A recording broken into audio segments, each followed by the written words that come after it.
Finding a public restroom in New York City is literally a crapshoot. You have to be a toilet savant to find one in your hour of need. I have always had a weak bladder. I used to think it was psychological because I went to Catholic school, and whenever I asked to be excused, I was accused of having an ulterior motive and denied. It outrages me when I recall how sadistic those nuns were. Little did I know that their sadism would well prepare me for living in New York City, where only the strong of bladder can survive. New York City is the most public bathroom-resistant city on Earth, maybe the universe. Even back in the day when Barnes & Nobles and Borders bookstores existed, it was tough. Have you noticed that Starbucks, another standby, has been deliberately renovating their stores to eliminate their restrooms? Transit hubs are an option, but after waiting on a long, long line, you will likely have a deplorable experience and wish you could take a hazmat shower.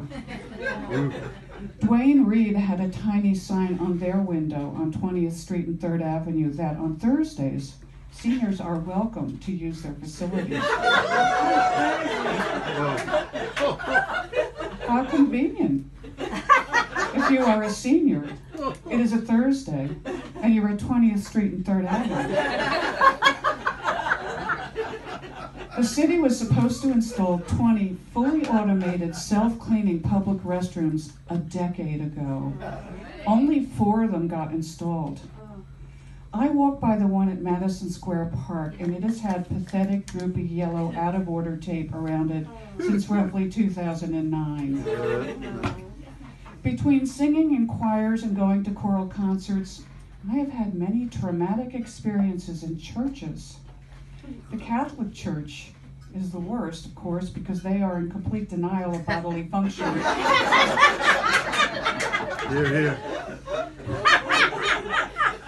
Recently, I was at a church for a rehearsal, and I had an urgent need. I assumed the restroom was downstairs in the basement because they usually are in some dank dungeon-like space, if they even exist.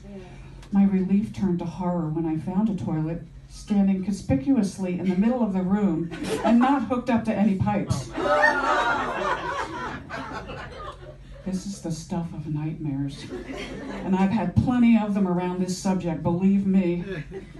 Once, before a concert in a church in Brooklyn, I desperately searched the bowels of that church,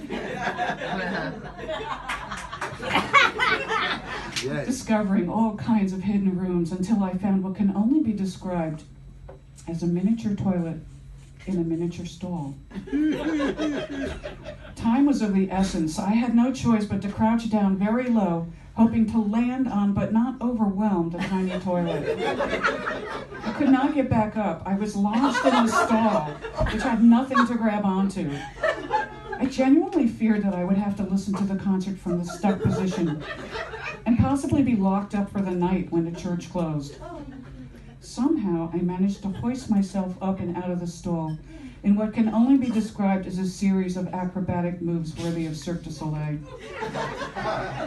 There are apps for finding public restrooms, but they are buggy. Toilet Finder lists over 150,000 toilets, but gives no specific address for them. If you want to pay for a clean restroom, you can use apps such as Rockaloo or Airbnb. However, in your darkest hour of need, will you have the presence of mind, the steadiness of hand, and Wi-Fi capability to calmly navigate an app? I guess a millennial would, but not me. I wish my iPhone would just magically convert into a private toilet at the press of a button. I really do. At the end of the spectrum, the other end of the spectrum, there is one shining beacon of a public restroom in this city. It is the Tiffany's of public restrooms, the holy grail of toilets. It has attendants, clean seats, flowers, piped-in classical music, and air conditioning in the summer. Unfortunately, there are only 3 stalls, so the lines are very long. Do you know which one I refer to?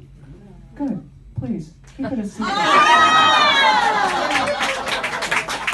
Gordon Gilbert. Thank you.